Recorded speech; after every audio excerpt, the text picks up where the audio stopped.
Have you ever found yourself thinking, why does it feel like something takes over?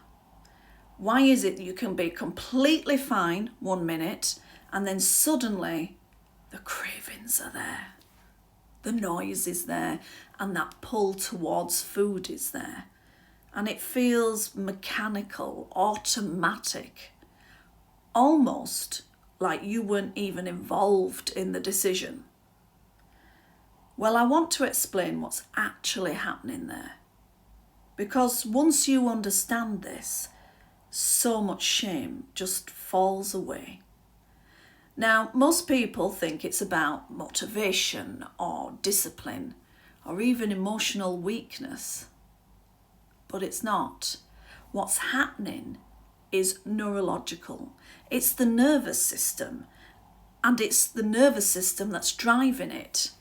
There is a program that activates, and when it activates, it simply runs.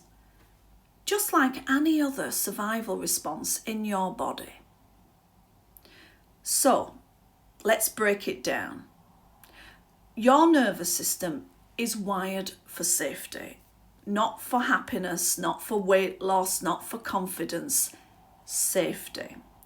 And at some point in your life, your system has learned that food created relief, comfort, regulation, a sense of grounding.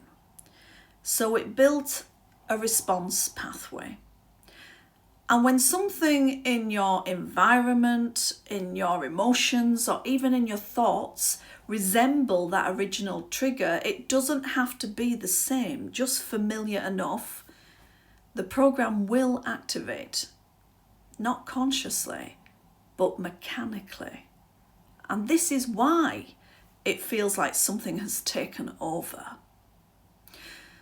Because in that moment, your survival wiring is working faster than your conscious mind. So you're not failing, you're not weak, and you're not broken.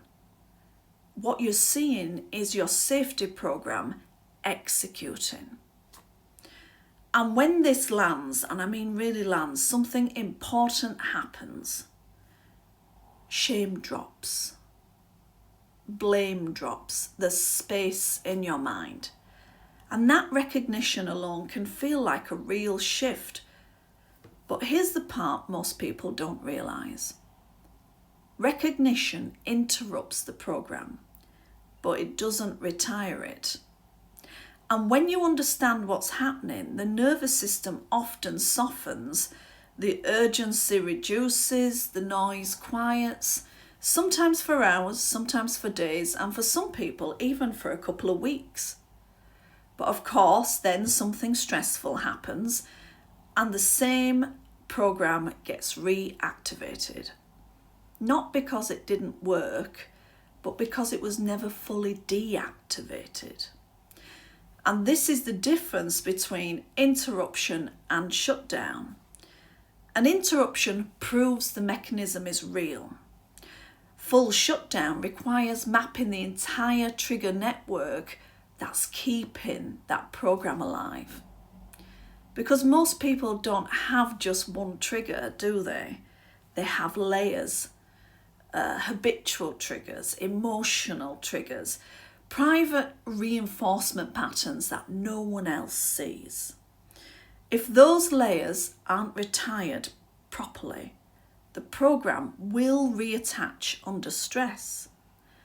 And when it does, it often feels stronger. This is not failure. This is unfinished wiring. So if this explanation created recognition in you, that's important. It means you're looking at this at the right level. But clarity is just the beginning, not the end. So the real question is not, does this make sense? The real question is, are you going to interrupt this temporarily? Or are you going to deactivate it properly?